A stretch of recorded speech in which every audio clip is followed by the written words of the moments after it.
Kwa hivyo mimi leo niko hapa ili kukupeni moyo, kukutakieni heri ili kesho tuweze kushinda mechi inayotukabili. Sina shaka hata kidogo kwamba atmosphere katika uwanja itakuwa ni kama ile ambayo mngeipata mngekuwa Mkapa. Tofauti itakuwa idadi tu, lakini ile atmosphere itakuwa ni ile ile. Kwa hivyo msiwe na shaka kabisa. Watanzania sote tuko upande wenu. Tutahakikisha kwamba mnapewa mazingira ambayo mngeyataka katika eneo la uwanja.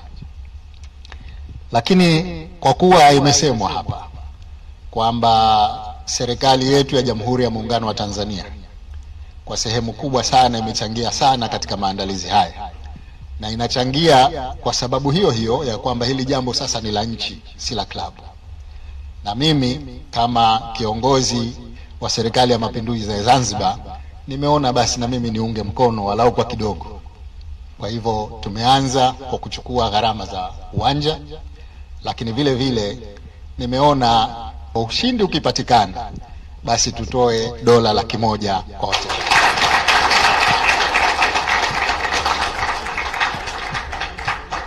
Kwa hiyo ndugu naibu waziri na viongozi wote, nakushukuruni sana kwa kunipa heshima hii ya kuja kuzungumza na wachezaji pamoja na makocha pamoja na viongozi wote.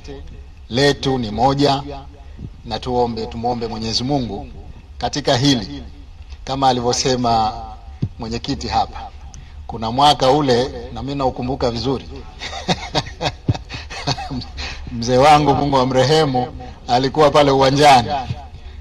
Hatukupata mafanikio. Safari hii Mungu atusaidie tupate mafanikio.